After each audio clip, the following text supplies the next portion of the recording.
परियों की जादुई 3 नदी। एक बार की बात है, राजगढ़ नामक एक गांव में संगीता नाम की गरीब औरत रहती थी। उसकी 3 बेटियां थी, जूही, काजल और खुशी। कुछ समय पहले ही संगीता के पति की एक दुर्घटना में मृत्यु हो गई थी।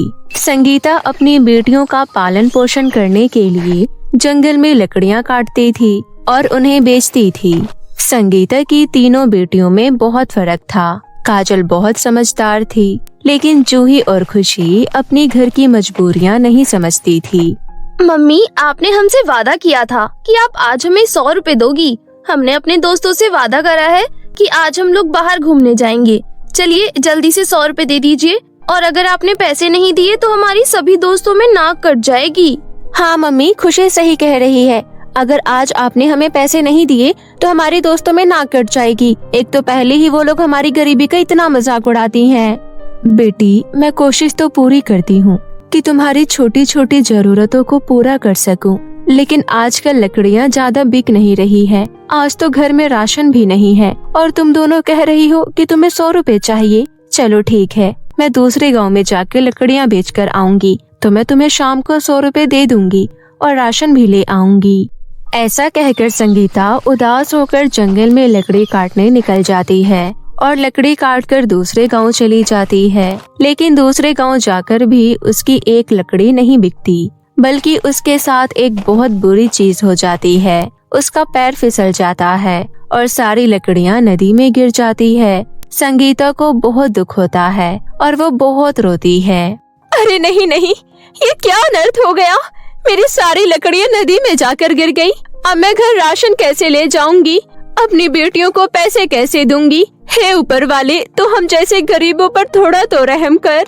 अब वो कर भी क्या सकती थी, इसलिए वो उदास होकर अपने घर वापस लौट जाती है। लेकिन तभी रास्ते में वो देखती है कि एक अमीर औरत बचा हुआ खाना अपने कुत्ते को डाल रही थी। वो तुरंत ही उस अमीर औरत के पास जाती है और कहती है, अरे मैडम रुकिए, आप इस खाने को कुत्ते को मत खिलाइए, आप ये मुझे दे दीजिए। मेरे घर में राशन नहीं है, मेरे बच्चे भूखे हैं। मैं मेहनत करके पैसे कमाने वाली औरत हूँ, मैं भिखारी नहीं हूँ। मुझे खाना इसलिए मांगना पड़ रहा है क्योंकि बहुत दिन से मेरी लकड़ियाँ नहीं बिक रही है। इसलिए आज मैं अपनी लकड़ियाँ दूसरे गांव में बेचने गई थी, लेकिन वहाँ मेरी लकड़ियाँ नहीं बिकी, बल्कि मेरी सारी लकड़ियाँ नदी में गिर गई। अरे बाप रे बाप, इतनी ज्यादा मजबूरी। तुम तो मेहनत करने वालों में से लगती हो। चलो कोई बात नहीं, ये खाना तो बासी है, इस खाने को कुत्ते को ही खाने दो। तुम मेरे साथ चलो, तुम मेरे घर का काम कर दो, मैं तुम्हें पैसे दे दूंगी। और वैसे भी आज मेरी नौकरानी नहीं आई है। वो सब सुनकर संगीता बहुत खुश हो जाती है और तुरंत ही उस औरत के घर का काम करने लग जाती है। काम खत्म होते ही वो औरत संगीता को पैसे दे देती है और संगीता अपनी बेटियों के लिए खाना खरीदती है और अपने घर जाने लगती है कि तभी उसको एक कार टक्कर मार देती है और उसको बहुत चोट लग जाती है। कुछ लोग मिलकर संगीता को उसके घर पहुंचाते हैं। काजल अपनी माँ की ऐसी हालत देखकर बहुत परेशान हो जाती है। माँ, आपको ये क्या हो गया? आपको कितनी ज्यादा चोट आई है? मम्मी, आप जानबूझकर रात में इतनी देर से आई हो और आपने जानबूझकर चोट भी लगा ली। आज आपकी वजह से हमारे दोस्तों ने हमें बहुत बेइज्जत किया है। और आप तो कह रही थी कि राशन लाओगी, लेकिन आप राशन भी नहीं लाई। हम तीनों सुबह से भूखे हैं। हमने आपसे कुछ पैसे क्या मांग लिया, आपने हमें खाना ही नहीं दिया। तुम दोनों थोड़ी तो शर्म करो। माँ को कितनी ज्यादा चोट लगी है, तुम्हें ये सोचना चाहिए कि वो कैसे न कैसे करके हमारे लिए 2 वक्त की रोटी का इंतजाम करती है। पिताजी की मृत्यु के बाद माँ ने ही हमें संभाला है। बस अब बहुत हो गया, अब माँ घर में आराम करेंगी और हम तीनों शहर जाकर नौकरी करेंगे। अरे ओ मम्मी की चमची, क्या कह रही है? हम तीनों शहर जाएंगे? लेकिन शहर जाने के लिए भी तो पैसे होने चाहिए। खाने तक के तो पैसे हैं नहीं, शहर जाने की बात करती है। तुम दोनों इस बात की चिंता मत करो, मुझे जंगल में से शहर जाने वाला रास्ता पता है। जूही और खुशी काम करना नहीं चाहती थी, लेकिन काजल तब भी खुशी और जूही को अपने साथ शहर ले जाती है। काजल ने जो जंगल का रास्ता बताया था, उस रास्ते पर वो तीनों पहुंच जाती हैं। वहाँ पर बहुत डरावनी आवाज आ रही थी। तीनों बहनों को घने जंगल में एक बुढ़िया दिखाई देती है। बुढ़िया तीनों बहनों को देखकर कहती है, बेटी, ये जंगल बहुत ही ज्यादा खतरनाक है। यहाँ इंसान आते जाते नहीं है। तुम लोग यहाँ क्यों आई हो? वैसे लगता है ऊपर वाले ने मेरी पुकार सुन ली। इतने दिनों बाद कोई इस जंगल में आया। बेटी, मुझे बहुत तेज भूख लगी है। ओ बुढ़िया, हमारे पास खाना होता और पैसे होते तो हम यहाँ होते। हम अपने घर में आराम से बैठे होते। फिर हम शहर नहीं जा रहे होते यहाँ से। हमारे पास तुझे देने के लिए कुछ भी नहीं है। खुशी, वो तुमसे बड़ी हैं, उनसे तमीज से बात करो। अगर हमारे पास कुछ खाने के लिए नहीं है तो हमें इनसे प्यार से मना कर देना चाहिए। हमें इस तरह बात नहीं करनी चाहिए। अम्मा जी, हमें माफ कर दीजिए, हमारे पास आपको देने के लिए कुछ नहीं है। ऐसा कहकर काजल, जूही और खुशी वहाँ से चली जाती है। रास्ते में चलते चलते जूही खुशी से कहती है, खुशी, अगर जंगल में कोई जंगली जानवर मिलेगा ना तो मैं इसको उसके सामने धकेल दूंगी। अरे यार, मुझसे काम वाम नहीं हो पाएगा। मुझे इस उम्र में काम नहीं बल्कि एंजॉय करना है। जूही और खुशी जैसा चाह रही थी वैसा हो जाता है। उनके सामने दो शेर आ जाते हैं। जूही तुरंत ही काजल को शेर के सामने धक्का मार देती है और दोनों बहनें वहाँ से भाग जाती है। काजल बेचारी बेबस हो गई थी। शेर उसके तरफ बढ़ता चला आ रहा था। काजल बहुत हिम्मत से काम लेती है और उसकी आंखों में मिट्टी उड़ाकर फेंक देती है और भाग जाती है। रास्ते में काजल को जूही और खुशी भी मिल जाती है। दोनों बहनें बहुत हैरान थी कि ये शेर से बच के कैसे आ गई। थोड़ी दूर चलने के बाद तीनों बहनों को 3 नदी दिखाई देती है। तभी जूही गुस्से में काजल से कहती है, सुन काजल, तू हमें कौन से रास्ते से लेकर आई है? तूने तो हमें कहा था कि रास्ते में सिर्फ एक ही नदी पड़ेगी, लेकिन यहाँ तो 3 बहुत बड़ी बड़ी नदियाँ हैं। तीनों बहनें आपस में बातें कर ही रही थी कि तभी वहाँ पर एक परी प्रकट हो जाती है।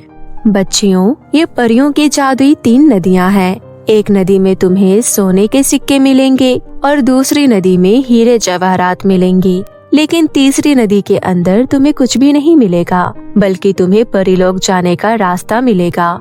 वहाँ पर जाकर तुम्हें परीलोक की परियों की सेवा करनी पड़ेगी, जिसके बदले में तुम्हें कुछ पैसे मिल जाएंगे। अब तुम्हारे हाथ में है, तुम कौन सी नदी चुनती हो? कोई पागल ही होगा जो सोने के सिक्के छोड़कर परियों की सेवा करने जाएगा। हमें तो सोने के सिक्के वाली नदी में जाना है, जिससे हम शहर जाकर ऐश कर सकें। परी जी, मैं हमेशा से सुनती आ रही हूँ, अगर हम किसी की सेवा करते हैं तो हमें पुण्य मिलता है। और हाँ, जो मुझे सेवा करके थोड़े से पैसे मिलेंगे, मैं उन्हीं से अपना गुजारा कर लूंगी। उन पैसों से मैं शहर जाऊंगी और शहर में कोई अच्छा सा काम ढूंढ लूंगी, जिससे मैं अपना घर चला सकूं। मैं अपनी मेहनत का पैसा कमाना चाहती हूँ, क्योंकि लालच बुरी बला होती है। उसके बाद तीनों बहनों को अपनी अपनी नाव मिल जाती है। खुशी अपनी नाव में सोने के सिक्के भरने लग जाती है और जूही अपनी नाव में हीरे भरने लग जाती है। जूही और खुशी बहुत लालच करती हैं, जिसकी वजह से उनकी नाव ओवरलोड हो जाती है और वो दोनों पानी में डूबने लग जाती है। लेकिन काजल के साथ ऐसा नहीं हुआ था। उसके नाव में बहुत सारा पैसा आ जाता है और उसके नाव ओवरलोड भी नहीं होती। जैसे ही काजल अपने दोनों बहनों को डूबता देखती है तो वो परी से कहती है, परी जी, मेरी बहनों को बचा लीजिए, ये दोनों डूब रही हैं, वो दोनों मर जाएंगी, उन्हें बचा लीजिए। बच्ची, मैं तुम तीनों की परीक्षा ले रही थी। मैं देख रही थी कि तुम में से कौन लालच करेगा और कौन नहीं। बेटी, तुमने लालच नहीं किया, इसलिए तुम्हारे नाव में ज्यादा धन आने के बाद भी तुम नहीं डूबी। इन दोनों ने लालच किया और अपनी नाव में बहुत सारे सोने के सिक्के और हीरे भर लिए, इसलिए इनकी नाव डूब गई। परी जी, मेरी बहनों को बचा लीजिए, मैं इनकी तरफ से माफी मांगती हूँ। काजल के ऐसा कहने पर परी खुशी और जूही को नदी से बाहर निकाल देती है। उसके बाद खुशी और जूही काजल से माफी मांगती है। बहन, मुझे माफ कर दे, हमने लालच किया, हमने कभी भी अपनी माँ की मजबूरी नहीं समझी, हमने हमेशा ऐश करना चाहा। ऐसी ही दोनों बहनें काजल से माफी मांगती हैं और काजल उन्हें माफ कर देती है। उसके बाद परी वहाँ से चली जाती है और जूही, काजल और खुशी तीनों शहर जाकर एक अच्छी सी और बड़ी कपड़े की दुकान खोलती है। तीनों बहनें अपने कपड़े की दुकान पर जी जान से मेहनत करती थी। थोड़े दिन बाद काजल अपनी माँ संगीता को भी शहर ले आती है और संगीता अपनी बेटियों के साथ हंसी खुशी रहने लगती है। परियों की जादुई 3 फ्रॉक की नदी। रायपुर शहर में रहने वाली वैशाली नाम की लड़की की अभी नई नई शादी हुई थी। वो अपनी सास तुलसी देवी और अपने पति मुकेश के साथ हंसी खुशी रह रही थी। तुलसी और मुकेश भी वैशाली से बहुत खुश थे।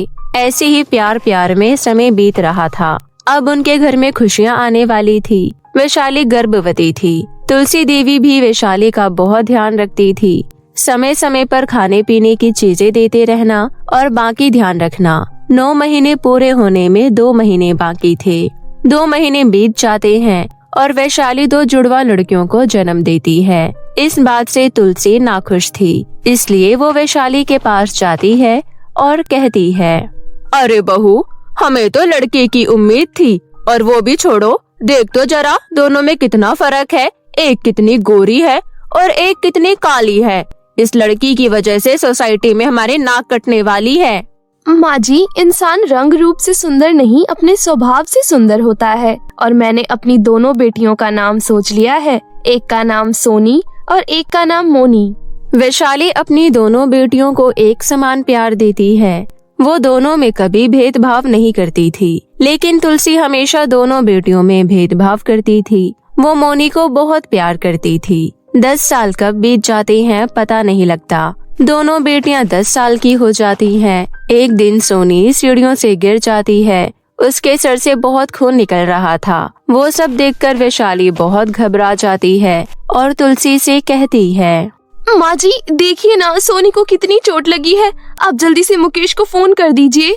मुझे तो समझ ही नहीं आता, तू इस काली कलूटी से इतना प्यार क्यों करती है। मुझे तो लगता है इसने तेरे पर जादू कर दिया है। जरा सी ऊपर से क्या गिर गई, कोई कयामत आ गई। कुछ नहीं होगा, घर पर ही पट्टी कर दे और मुकेश को बुलाने की कोई जरूरत नहीं है। वो ऑफिस में काम कर रहा होगा। माँ जी, इस वक्त भी आपको ये सारी बातें करने की पड़ रही है। ये लो, मुकेश भी आ गए।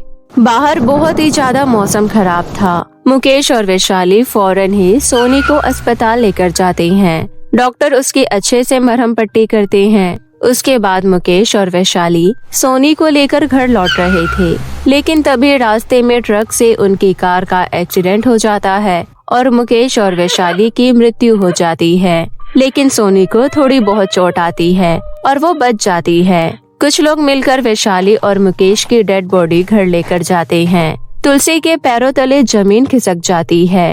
अरे कलमुही, मनहूस मेरे बहू बेटे को मारने के लिए छत से गिरी थी। मनहूस ने अपनी मनहूसियत फैला ही दी।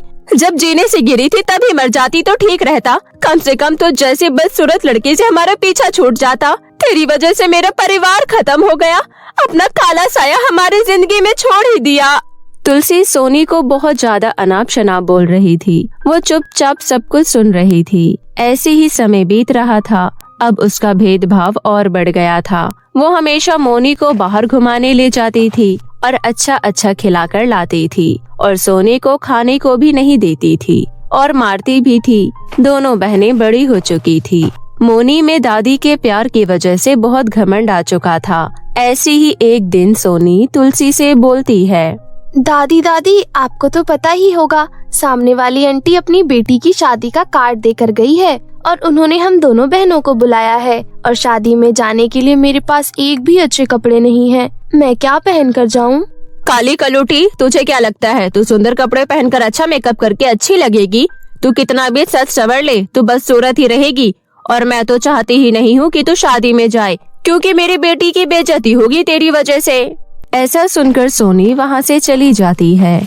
सोनी अपना सारा काम खत्म करके उन्हीं फटे पुराने कपड़ों में शादी में चली जाती है। मोनी ने बहुत अच्छी फ्रॉक खरीदी थी। वो बहुत ही अच्छे से तैयार हुई थी। जब वो दोनों शादी में जाती हैं, तो शादी में आए हुए मेहमान सोनी और मोनी को एक साथ देखकर बहुत हंसते हैं और बहुत मजाक उड़ाते हैं। देखो देखो इन दोनों लड़कियों को, एक इतनी ज्यादा सुंदर है और एक इतनी ज्यादा बदसूरत, ब्लैक एंड व्हाइट। अरे मोनी, तू अपनी बहन से दूर ही रहा कर, कहीं तुझे भी बदसूरत ना बना दे। सही कह रही है तू। वो तो आंटी ने कहा था दोनों बहनों को साथ में आना है, इसलिए इसके साथ आई हूँ। पता नहीं आंटी को भी क्या पड़ी थी इस बदसूरत को अपने यहाँ शादी में बुलाने की। अब तो यहाँ से दूर जाती है या मैं तुझे मार के भगाऊं। मोनी, तुम तो मेरी बहन हो, तुम तो समझो। दादी तो मुझसे प्यार करती ही नहीं, लेकिन तुम तो मेरी बहन हो ना, तुम तो समझो। मेरे माँ बाप ही मुझसे प्यार करते थे, कम से कम तुम तो मेरी बात समझो। तुम सिर्फ हमेशा अपनी खूबसूरती पर घमंड करती हो। आखिर क्यों ना करूं? पूरी शादी में देख ले, मुझसे सुंदर कोई नहीं मिलेगा तुझे। ऐसा कहकर मोनी सोनी का हाथ पकड़ती है और शादी से बाहर निकाल देती है। बेचारी सोनी सड़क पर एक पेड़ के नीचे बैठ जाती है और बहुत रोती है।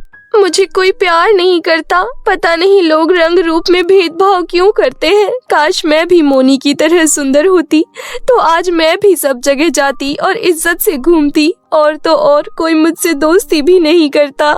ऐसी ही सोनी फूट फूट कर रो रही थी। थोड़ी देर बाद मोनी शादी में से लौट रही थी। उसके बाद सोनी और मोनी दोनों घर जाने लगती हैं, लेकिन तभी उनको रास्ते में एक घायल कुत्ता दिखता है। सोनी बिना कुछ सोचे समझे उस कुत्ते को अपने गोद में उठा लेती है और उसे घर ले जाने लगती है। लेकिन तभी मोनी कहती है, पागल लड़की, तेरी अभी भी समाज सेवा करने वाली आदत गई नहीं।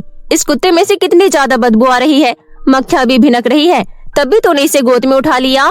मोनी, तुम्हें दिखाई नहीं दे रहा? ये दर्द में है। हमें इसकी मदद करनी चाहिए। हमें सबकी मदद करनी चाहिए। यही इंसानियत होती है। अगर तुम्हें इतनी ही बदबू आ रही है तो तुम दूसरे रास्ते से चली जाओ।